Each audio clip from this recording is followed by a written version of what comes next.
पुणतांबा परिसरातील ओढ्यात गेल्या काही दिवसापासून मळीमिश्रित पाणी सोडले जात असल्यामुळे ओढ्याचे पाणी पूर्णतः दूषित झाले असून यामुळे परिसरातील नागरिकांच्या आरोग्याला गंभीर धोका निर्माण झालाय। रात्रीच्या वेळी काही अज्ञात व्यक्तींकडून मळीमिश्रित पाणी ओढ्यालगतच्या शेतात सोडले जाते। या पाण्याचा प्रवाह ओढ्यात मिसळल्याने ओढ्याचे पाणी दूषित होत आहे। परिणामी आसपासच्या विहिरी आणि बोरवेलमधून पाणीही प्रदूषित होत असल्याने नागरिक आणि जनावरांचे आरोग्य धोक्यात आले आहे।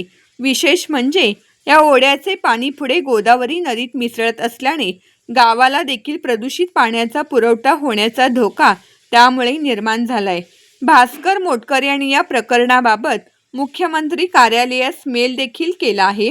पाऊस सुरू असल्यामुळे हे कारखान्याचे केमिकल युक्त पाणी आहे, मळी त्याला म्हणतात, ते पाणी या ओढ्याला नाल्यांना सुरू आहे व ते पुढे जाऊन गोदावरी नदी पात्राला मिळत आहे।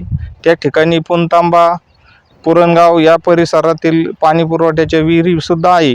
हे पाणी लवकरात लवकर बंद करावं यासाठी आम्ही प्रशासनाशी संपर्क साधला, परंतु 3 दिवसापासून अजूनही ते पाणी बंद झालेलं नाही। शासनाने तात्काळ या कारखान्यावाल्या सुकोनी ज्यांनी पाणी सोडलं असेल त्यांच्यावर कायदेशीर कठोरात कठोर कारवाई करावी अशी जनतेच्या वतीने विनंती करतो। या कातनाल्याला शुद्ध पाणी असताना अशुद्ध झालेलं आहे। या कातनाल्यामध्ये जे पाणी होतं हे माणसं पाणी पित होते, जनावरं पाणी पित होते आणि त्याच्यामध्ये ते मळीचं पाणी सोडल्यामुळे कोणी कधी सोडलं याच्या 7-8 दिवसापासून या मळीचे पाणी या कातनाल्याला आल्यामुळे आमचे शारीरिक आजार तयार होतो आणि जनावरांना सुद्धा जनावर आजारी पडते। आम्हाला डॉक्टरांना पैसे घालायची पाळी येते। तेव्हा हे मळीचे जे पाणी कोणी सोडले असेल त्यांच्यावर योग्य ती कारवाई करण्यात यावी ही आमची विनंती आहे। डेरा नाल्याला शेकडो टँकरी पाणी ओतून आमच्या संपूर्ण परिसराचं वाटोळं केलेलं आहे। सगळ्यात महत्त्वाचं म्हणजे आमच्या पिण्याचा पाण्याचा प्रश्न, जनावरांच्या पाण्याचा प्रश्न सुद्धा निर्माण झालेला आहे। हे पाणी पर्क्युलेशन होऊन विहिरीला बोरला उतरतंय आणि माणसं सुद्धा पाणी पितात।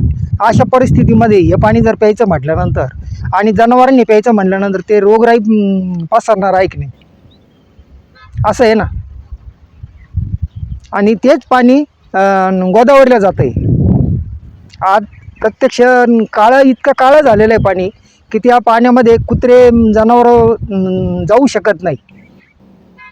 रानाकडे जाताना माझं रामपूरवाडीमध्ये क्षेत्र आहे, कायम रानाकडे जात येत असताना एक निदर्शनात आलं की काही मळीचे टँकर काही शेतकऱ्यांनी ऊसाच्या रानात सोडलेले, पण ते ऊसाच्या रानात न मळी जाता डायरेक्ट कातनाला जो आहे आमच्या तिथला ओढ्यामध्ये ते पाणी आलेले आहे आणि ते पाणी नदीमध्ये मिसळतं आहे, जेणेकरून नदीतलं पाणी प्रदूषित झालेलं आहे। दुसरे करून जे मासे वगैरे आहेत त्याला हानी होणार आहे। अजून एक तिसरी महत्त्वाची गोष्ट म्हणजे अशी की आमच्या गावाला जो पाणी पुरवठा योजनेचं नदीमध्ये जी विहीर घेतलेली तिथून गावाला पाणी पुरवठा होतं, जेणेकरून गावातल्या लोकांना सुद्धा जीवितहानी होणार आहे त्याच्यावरून। तर माझं एवढंच म्हणणं आहे की प्रशासनाने त्याच्याकडे लक्ष देऊन लवकरात लवकर संबंधित जे कारखाने असतील ज्यांनी ती मळी आणलेली त्यांच्यावर कारवाई करावी।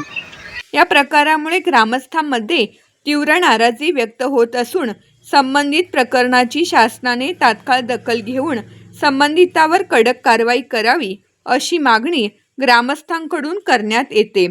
पर्यावरण आणि सार्वजनिक आरोग्याच्या सुरक्षेसाठी तात्काळ उपाययोजना करण्याची गरज असल्याचे यावेळी स्थानिक ग्रामस्थांनी म्हटले। प्रतिनिधी मधु ओझा, माय न्यूज, पुणतांबा।